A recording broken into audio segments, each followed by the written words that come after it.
Hello friends, अभी मैं हूँ श्री माता वैष्णो देवी कटरा रेलवे स्टेशन पर और इस वीडियो में मैं आपको बताऊंगा कि कैसे आप दिल्ली से कटरा तक की जर्नी कर सकते हैं और फिर कटरा पहुंचकर कैसे आप श्री माता वैष्णो देवी के दर्शन प्राप्त कर सकते हैं। तो अगर ये वीडियो आपको अच्छी लगे तो चैनल को सब्सक्राइब और वीडियो को शेयर जरूर करें। जय माता दी। मेरा ये सफ़र नई दिल्ली से शुरू हुआ। तो फ्रेंड्स, अभी मैं पहुंच चुका हूं न्यू दिल्ली रेलवे स्टेशन पर और यहां से कटरा तक मैं जिस ट्रेन से जा रहा हूं वो है वंदे भारत एक्सप्रेस। तो चलिए आप भी करिए मेरे साथ मां वैष्णो देवी के दर्शन। मां वैष्णो देवी की यात्रा के लिए सबसे पहले हमें पहुंचना होता है कटरा रेलवे स्टेशन, जो कि जम्मू कश्मीर में स्थित है।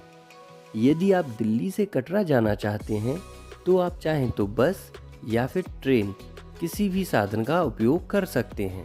साथ ही यदि आप फ्लाइट से कटरा जाना चाहते हैं तो आपको सबसे पहले पहुंचना होगा जम्मू एयरपोर्ट पर। जम्मू एयरपोर्ट से कटरा तक की दूरी मात्र 50 किलोमीटर की रह जाती है, जिसे कि आप बस या टैक्सी के द्वारा कवर कर सकते हैं। मैंने अपनी यह यात्रा वंदे भारत एक्सप्रेस से की। यह ट्रेन नई दिल्ली से कटरा तक पहुंचने में सबसे कम समय लेती है। यह यात्रा मैंने अपने साथियों के साथ की थी। आज की इस जर्नी में मेरे साथ हैं मेरे मित्र निर्देश कुमार और हैं सुनील कुमार, और अब हमारी ट्रेन चल चुकी है। तो आप भी करिए हमारे साथ मां वैष्णो देवी की यात्रा। जय माता दी। जय माता दी। वंदे भारत एक्सप्रेस नई दिल्ली से प्रतिदिन 6 बजे सुबह चलती है। वंदे भारत ट्रेन में चेयर क्लास और इकोनॉमिक क्लास उपलब्ध रहती हैं, जिनका की किराया क्रमशः लगभग 1600 रुपये और 2400 रुपये रहता है। नई दिल्ली से कटरा के लिए शताब्दी व अन्य कई एक्सप्रेस भी चलती हैं। यदि आपको नई दिल्ली से कटरा तक सीधी ट्रेन नहीं मिल पाती है तो आप जम्मू तवी रेलवे स्टेशन या फिर ऊधमपुर रेलवे स्टेशन तक पहुंच सकते हैं। ये कटरा के नज़दीकी रेलवे स्टेशन है और यहाँ से फिर आप बस या फिर ट्रेन से या फिर टैक्सी से कटरा पहुंच सकते हैं। वंदे भारत ट्रेन में नाश्ते की व खाने की सुविधा भी उपलब्ध रहती है, जिसे कि आप चाहें तो टिकट के साथ भी बुक कर सकते हैं या फिर आप ट्रेन में ही अलग से ले सकते हैं। और यहाँ मिलने वाले नाश्ते और खाने की क्वालिटी भी काफ़ी अच्छी होती है। और इस प्रकार नई दिल्ली से शुरू हुई हमारी ट्रेन हरियाणा, पंजाब व हिमाचल प्रदेश के कुछ क्षेत्रों को छूते हुए जम्मू कश्मीर में प्रवेश करती है। और इस बात का एहसास रास्ते में आने वाली लगातार टनल से हो जाता है, जो कि पहाड़ों के बीच से होते हुए ट्रेन को रास्ता देती हैं, जो कि वाकई में बहुत ही खूबसूरत होता है। नई दिल्ली से कटरा तक के रास्ते में ऐसी लगभग 10 टनल पड़ती हैं। साथ ही इस सफ़र को और भी ज़्यादा रोमांचक बनाती हैं रास्ते में आने वाली नदियाँ व घाटियाँ, जो कि बेहद ही खूबसूरत होती हैं। हम अपने गंतव्य स्टेशन श्री माता वैष्णो देवी कटरा स्टेशन पर पहुंचने वाले हैं। और इस प्रकार हम पहुंचे श्री माता वैष्णो देवी कटरा रेलवे स्टेशन पर।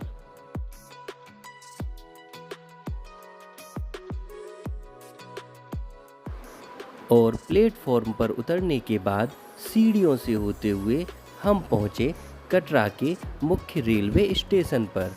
इस स्टेशन की खूबसूरती वाकई में देखने लायक होती है। यहाँ स्टेशन के बाहर आते ही ऑटो और टैक्सी खड़े हुए मिल जाते हैं। ये ऑटो और टैक्सी आपके लिए रूम की सुविधा भी उपलब्ध करा देते हैं, या फिर यदि आपने पहले से बुक कर रखा हो तो वहाँ तक आपको उचित किराए में पहुँचा देते हैं।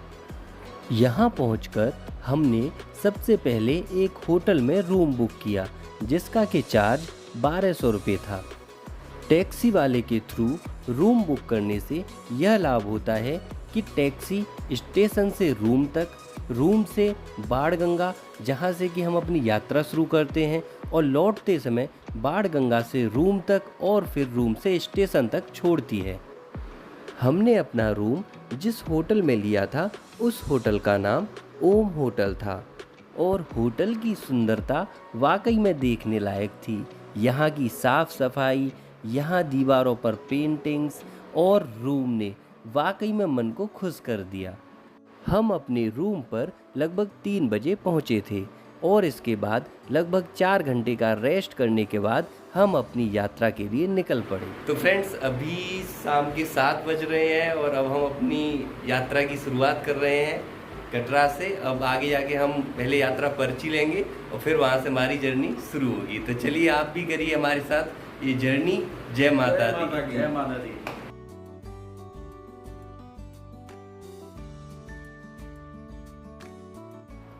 यहाँ से फिर टैक्सी के द्वारा सबसे पहले हमें पहुँचना था यात्रा पर्ची काउंटर पर यात्रा पर्ची लेने के लिए, क्योंकि जहाँ से हम अपनी यात्रा शुरू करते हैं वहाँ पर हमें यात्रा पर्ची को दिखाना होता है। यात्रा में जितने भी श्रद्धालु होते हैं उन सभी को यात्रा पर्ची लेना अति आवश्यक होता है और यदि आप चाहें तो यात्रा पर्ची को ऑनलाइन भी बुक कर सकते हैं, जिसके लिए आपको वैष्णो देवी साइन बोर्ड की वेबसाइट पर जाना होगा। इस वेबसाइट पर आकर आपको सबसे पहले लॉगिन आईडी बनानी होगी और उसके बाद आपको ऑनलाइन सर्विसेज में जाके लॉगिन आईडी और पासवर्ड एंटर करना होगा। लॉगिन करने के बाद हमारे सामने जो पेज खुल के आता है उसमें रूम बुकिंग, यात्रा पर्ची और हेलीकॉप्टर सर्विसेज ऑप्शन देखने को मिलते हैं। यात्रा पर्ची ऑप्शन पर क्लिक करके इस तरह का इंटरफेस खुल के आता है, जिसमें कि आपको जिस भी डेट की यात्रा पर्ची चाहिए उस डेट को क्लिक करके अवेलेबिलिटी चेक कर सकते हैं और यहाँ पर जिस डेट में जितनी बुकिंग अवेलेबल हैं वो शो हो जाता है, जिस पे कि आप बुक नाउ पर क्लिक करके अपनी डिटेल फिल करके यात्रा पर्ची बुक कर सकते हैं। साथ ही यदि आप रूम बुकिंग करना चाहते हैं तो रूम बुकिंग वाले ऑप्शन पे क्लिक करके चाहे तो आप रूम्स या फिर डॉर्मेटरी बेड्स भी बुक कर सकते हैं। रूम्स और डॉर्मेटरी बेड की बुकिंग आपको लगभग 1 से 2 महीने पहले करनी चाहिए। साथ ही यहाँ पर आपको हेलीकॉप्टर सर्विसेज का ऑप्शन भी देखने को मिलता है, जिसमें कि आप अपना रूट सेलेक्ट करके बुकिंग कर सकते हैं, जिसका कि चार्ज लगभग 1800 रुपये का होता है।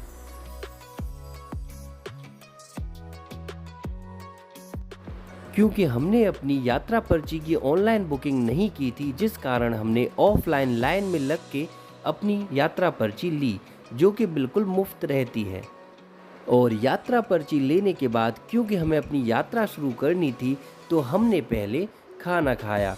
खाने का जो चार्ज था वो 80 रुपये प्लेट था और खाने की क्वालिटी भी काफ़ी अच्छी थी। यात्रा पर्ची को यदि आप ऑनलाइन बुक करना चाहते हैं तो आप 1 दिन पहले भी बुक कर सकते हैं, लेकिन यदि आपको रूम्स, डॉर्मेटरी बेड्स या फिर हेलीकॉप्टर सर्विस बुक करनी है तो फिर आपको उसके लिए लगभग 1 से 2 महीने पहले ही बुक करना चाहिए।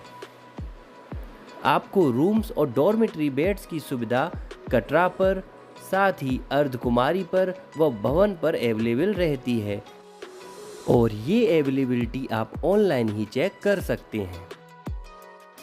और इस प्रकार फाइनली हम पहुंचे अपने यात्रा के प्रवेश द्वार पर और यहाँ पर जो श्रद्धालुओं की भीड़ थी उसका उत्साह वाकई में देखने लायक था। यात्रा शुरू करने से पहले यदि आप चैनल पर नए हैं तो चैनल को सब्सक्राइब करके बेल आइकन को जरूर दबाएं। और इस प्रकार प्रवेश द्वार से अंदर होते हुए हम आगे बढ़े।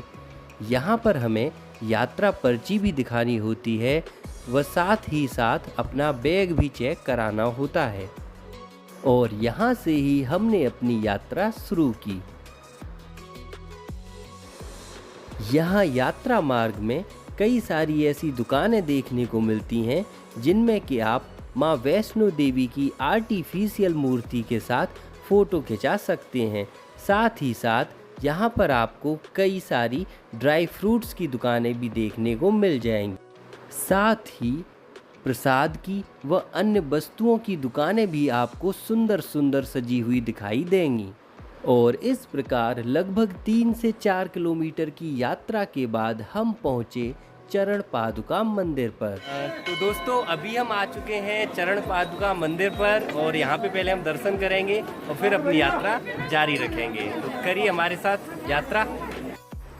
यह है माँ वैष्णो देवी यात्रा मार्ग में स्थित प्रसिद्ध चरण पादुका मंदिर और इस मंदिर की स्थापना का इतिहास माता वैष्णो देवी की कथा से जुड़ा हुआ है। कहा जाता है कि एक बार माता वैष्णो देवी के परम भक्त श्रीधर, जो कि निःसंतान थे, उन्होंने नवरात्रि में कुंवारी कन्याओं को भोजन के लिए बुलाया था। वहाँ पर माँ वैष्णो देवी भी कन्या के वेश में आई हुई थीं। जब सभी कन्याएं भोजन करके चली गईं, तब माँ वैष्णो देवी ने श्रीधर से कहा कि वे आसपास के क्षेत्र में अपने घर पर भंडारे का निमंत्रण देकर आएं। जब श्रीधर निमंत्रण देकर लौटकर आ रहे थे तो रास्ते में उन्हें गोरखनाथ व उनके शिष्य भैरवनाथ भी मिले और उन्होंने उन्हें भी निमंत्रण दे दिया। सभी गांववासी इस बात से अचंभित थे कि आखिर किस कन्या के कहने पर श्रीधर ने पूरे क्षेत्र को निमंत्रण दे दिया है। जब सभी गांववासी भोजन करने के लिए एकत्रित हुए और माता जब सबको भोजन परोस रही थी, उस समय भैरवनाथ यह जिद करने लगा कि मुझे मांस और मदिरा चाहिए, मुझे खीर पूड़ी नहीं चाहिए। माता ने समझाया कि ब्राह्मण के यहाँ यह सब नहीं मिलता, लेकिन भैरव इसी जिद पर अड़ा रहा। साथ ही वह माता को पकड़ने की भी कोशिश करने लगा। इस पर माँ वायु रूप धारण करके त्रिकुटा पर्वत की ओर उड़ चलीं और यहाँ रास्ते में जिस स्थान पर माँ ने पीछे मुड़कर भैरव को देखा था, उसी स्थान को चरण पादुका मंदिर कहते हैं। यहाँ आगे बढ़ते बढ़ते माँ जिस गुफा में रुकी, उस जगह को अर्धकुमारी व उस गुफा को गर्भजून गुफा कहा जाता है, क्योंकि हनुमान जी माता की रक्षा के लिए वानर के रूप में उनके साथ थे। जब उन्हें एक बार प्यास लगी, तब माता ने एक वाण से पर्वत को चीरते हुए जलधारा निकाली। उसी जलधारा को बाण गंगा कहा जाता है। हनुमान जी गर्भजून गुफा के बाहर माता की रक्षा लंगूर रूप में कर रहे थे। तब भैरवनाथ ने उनके साथ युद्ध करके उन्हें निढाल कर दिया और तब माता ने महाकाली रूप धारण करके भैरवनाथ का संहार कर दिया। भैरवनाथ का शीश कटकर 8 किलोमीटर दूर घाटी में जा गिरा, जिस घाटी को ही भैरव घाटी कहा जाता है। और जिस स्थान पर माता ने भैरवनाथ का वध किया था, उस स्थान पर ही माता का भवन निर्मित है। जय माता दी! जय माता दी! जय माता दी!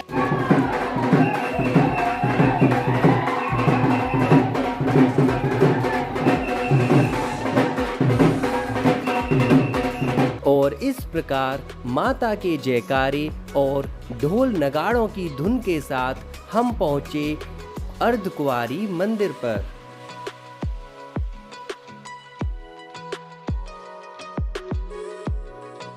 कहा जाता है कि भैरवनाथ से बचकर माता यहाँ पर एक गुफा में 9 माह तक रुकी रही थीं और इसी कारण इस गुफा को गर्भजून गुफा कहा जाता है। और जो श्रद्धालु माता वैष्णो देवी के दर्शन के लिए आते हैं, वह यहाँ उस गुफा के दर्शन भी करते हैं। क्योंकि गुफा का मार्ग बहुत ही सकरा है, इसलिए यहाँ पर दर्शन करने वाले श्रद्धालुओं की काफ़ी भीड़ हो जाती है।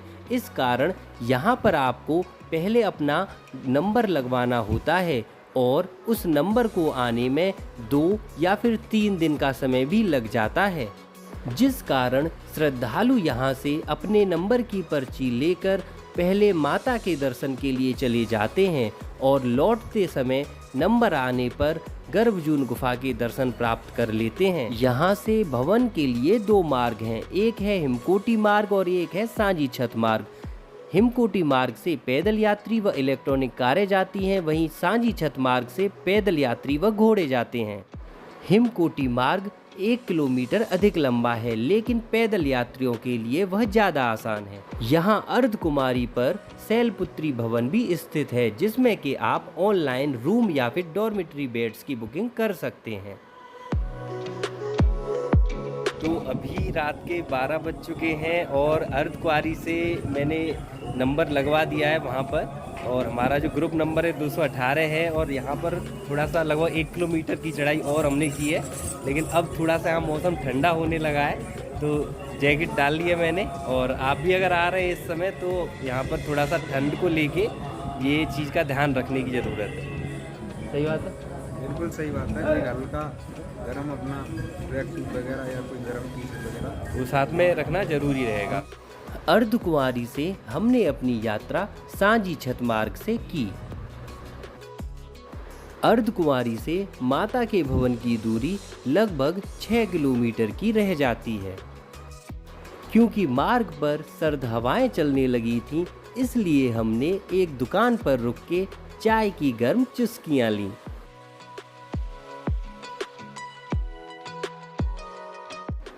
यहाँ आगे भवन के मार्ग में आपको सांझी छत हेलीपैड भी देखने को मिल जाएगा।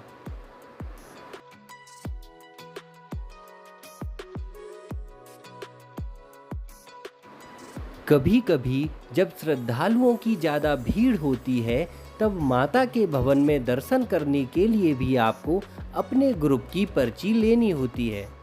क्योंकि इस समय भीड़ कम थी, इसलिए यहाँ पर पर्ची नहीं दी जा रही थी। और फिर आखिरकार हमें मार्ग से ही माता के भवन के दर्शन भी प्राप्त हो गए।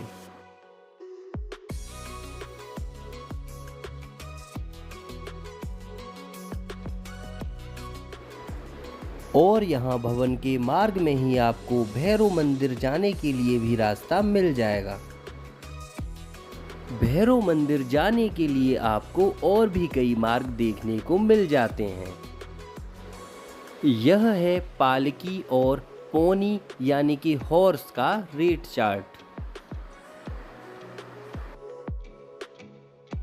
और जैसे जैसे हम भवन की ओर बढ़ते जा रहे थे, वैसे वैसे श्रद्धालुओं की संख्या भी बढ़ती जा रही थी।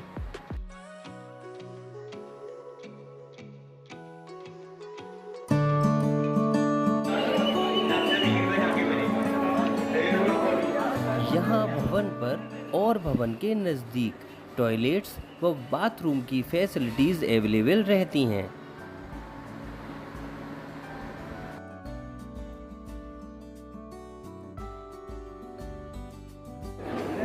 तो फ्रेंड्स, अभी मैं पहुंच चुका हूं माता रानी के भवन के बिल्कुल नज़दीक। और यहां से आगे जाने के लिए पहले मुझे लॉकर रूम में बैग अपना सबमिट करना होगा। मोबाइल भी मैं यहीं पर सबमिट करके जाऊंगा। तो आप भी जब भी माता रानी के दर्शन के लिए आएँ, यहाँ पर अपना बैग वगैरह सबमिट कर सकते हैं। यहाँ पे आपके लिए नहाने के लिए भी सुविधा है, तो आप उसका भी उपयोग कर सकते हैं। तो चलिए करते हैं माता रानी के दर्शन। जय माता दी। भवन के नज़दीक ही लॉकर रूम में मैंने अपना बैग, मोबाइल और स्लीपर्स जमा कर दिए और फिर मैं माता रानी के भवन में दर्शन करने के लिए चल दिया।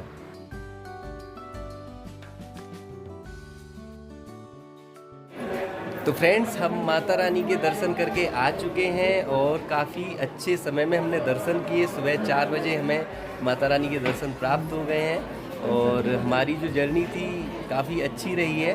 हमने लगभग 7 घंटों में अपनी जर्नी पूरी कर ली है। अब हम जाएंगे भैरव बाबा के दर्शन करने के लिए। तो चलिए आप भी करिए हमारे साथ भैरव बाबा के दर्शन।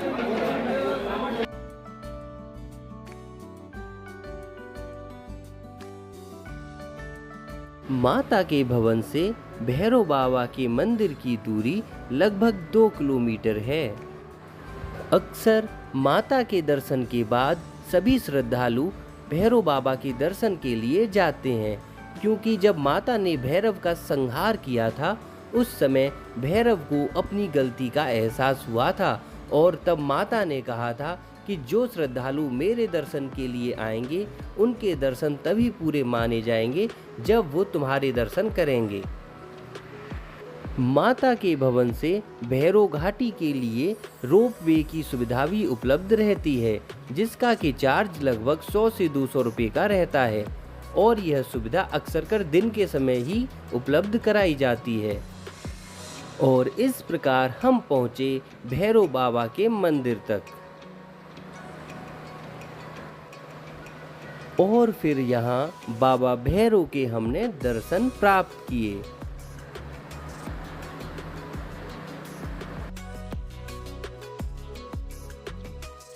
जब हमने भैरव बाबा के दर्शन प्राप्त किए थे तब तक सुबह के 6 बज चुके थे और यहाँ के नज़ारे बेहद ही खूबसूरत दिखाई दे रहे थे।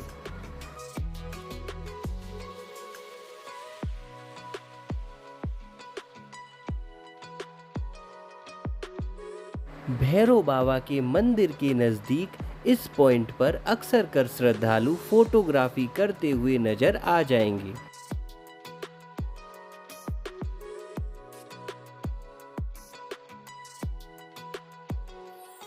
तो फ्रेंड्स, माँ वैष्णो देवी के दर्शन के बाद अभी हमने प्राप्त किए हैं भैरव बाबा के दर्शन, क्योंकि ये कहा जाता है कि जब तक भैरव बाबा के दर्शन आप प्राप्त नहीं करते तब तक माँ वैष्णो देवी की यात्रा पूरी नहीं मानी जाती। और यहाँ के जो नज़ारे होते हैं वो वाकई में बहुत खूबसूरत होते हैं। यहाँ पर फ़ोटो खींचने के लिए काफ़ी सारे पॉइंट्स हैं, तो आप यहाँ पर फ़ोटो भी क्लिक कर सकते हैं। तो जब भी आप माँ वैष्णो देवी की यात्रा पर आएँ, इस पॉइंट को ज़रूर विज़िट करें। जय माता। और इस प्रकार हम भैरव बाबा के दर्शन प्राप्त करके नीचे आने लगे।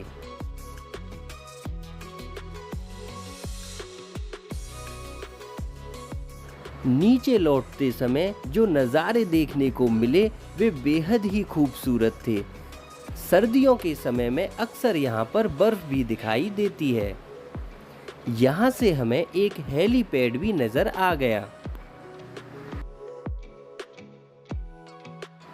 मार्ग में हमें एक सींग वाला हिरन भी देखने का अवसर मिला।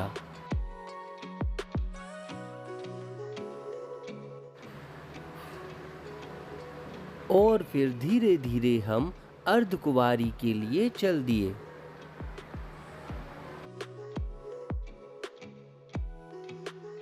अर्धकुंवारी पर पहुंचकर सबसे पहले हमने ग्रुप नंबर देखा, जो कि 670वां चल रहा था। पहले यह ग्रुप नंबर 700 तक पूरे होंगे, तब दोबारा से 1 से शुरू होता।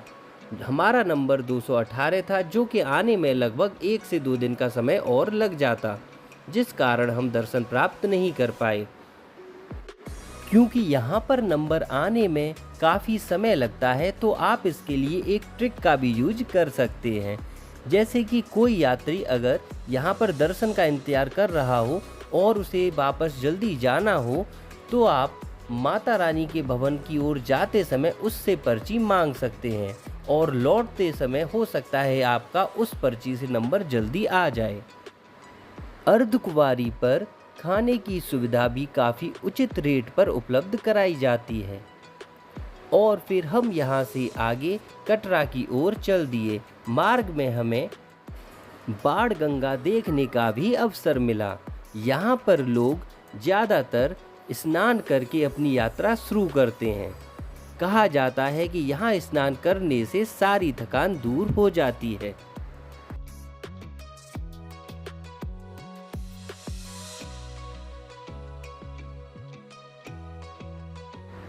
और इस प्रकार हमारी यात्रा पूरी हुई।